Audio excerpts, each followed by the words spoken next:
জীবনের অগ্নি পরীক্ষা তবে কত স্পত ମୁଁ ଗୋଟେ ଅଗ୍ନି ପରୀକ୍ଷା ନାଟକର ସବୁ ଅଭିନେତ୍ରୀ ହେଇପାରିବି।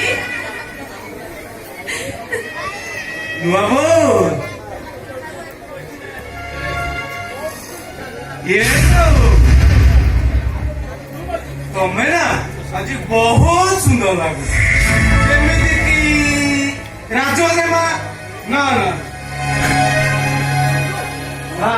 ସାଧବ ବାବୁ, ଏ ସାଧବ ବାବୁ, ତମେ କଣ ମତେ ଲାଜ କରୁଛ?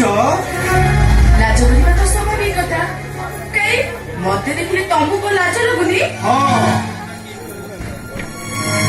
ସେଇଥିପାଇଁ ତ ମୁଁ ଓଢଣା ପକେଇଲି। ପୁଅ ମାନେ କଣ ଲାଜ କରନ୍ତି?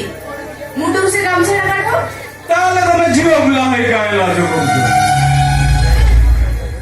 ତମେ ଆଗ ଓଢଣା କାଢ, ତାପରେ ମୁଁ କାଢିବି।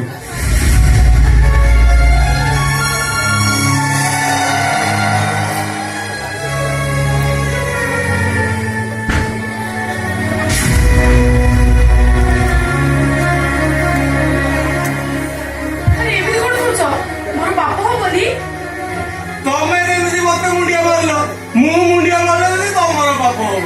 ତମେ କେମିତି ମତେ ମୁଣ୍ଡିଆ ମାରିଲ, ମୋର କଣ ପାପ ହବନି? ଶାସ୍ତ୍ର ପରା କହିଛି, ପତି ପରମେଶ୍ୱର, ତାଙ୍କ ପାଦ ଧୂଳି ସ୍ତ୍ରୀ ପାଇଁ ବୈକୁଣ୍ଠ। ପରମେଶ୍ୱର କଣ? ପରମେଶ୍ୱର ମାନେ ଭଗବାନ। ମୁଁ କଣ ଭଗବାନ? ତାହେଲେ ମତେ କେହି ପୂଜା କରୁନାହାନ୍ତି କାହିଁକି ଯେ? ତମେ କେବଳ ମୋ ପାଇଁ ଭଗବାନ। ଚାଲ, ରାତି ଅନେକ ହେଲାଣି, ଶୋଇପଡ଼ିବ ଚାଲ। ମୋ ବାବା କହିଛନ୍ତି ଆଜି ମୁଁ ତମ କୋଳରେ ଶୋଇବି। ତମେ ମତେ ତମ କୋଳରେ ଶୁଆଇ ଦବ ନା? ସେଇଟା କଣ କେବେ ସମ୍ଭବ? ତମେ ଖଟ ଉପରେ ଶୋଇଯାଅ, ମୁଁ ତଳେ ଶୋଇଯାଉଛି। ନାଇଁ ନାଇଁ, ମୁଁ ଆଜି ତମ ପାଖରେ ତମ ଉପରେ ଗୋଡ ପକେଇ ଶୋଇବି। ଆଉ ତମେ ମତେ ଧୋରେ ବାୟା ଗୀତ ଗାଇ ଶୁଆଇ ଦବ। କଥା ଶୁଣ, ସେମିତି ଅବୁଝା ହବନି। ଶୋଇପଡ, ରାତି ପାଇଲେ ଉଠିଲେ ମୋ ସହିତ ମନ ଭରି ଗପିବ। ନାଇଁ ନାଇଁ, ଆମେ ଦି ଜଣ ଖଟ ଉପରେ ସାଙ୍ଗ ହେଇ ଶୋଇବା। ଅବୁଝା ହୁଅନି, କଥା ଶୁଣ, ଶୋଇଯାଅ, ମୁଁ ତମକୁ ଘୋଡେଇ ଦେବି। ତାହେଲେ ତମେ ମୋ ପାଖରେ ଶୋଇବନି? ନା, ଶୋଇବନି ତ? ନା ନା ନା। ତାହେଲେ ମୋ ବାପା ହେବି କେମିତି? ମୋ ବାପା କହିଛନ୍ତି ମୁଁ ବର୍ଷକ ଭିତରେ ବାପା ନହେଲେ ସେ ମତେ ବହୁତ ମାଡ ମାରିବ। ତାପରେ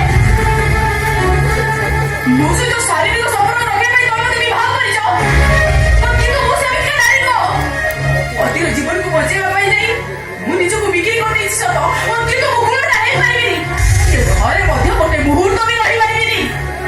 ଏ ସାଧବ, ତମେ କଣ ମତେ ସତରେ ଛାଡି ଚାଲିଯିବ? ତାହେଲେ ମୁଁ ଏକା ଯିବିନି।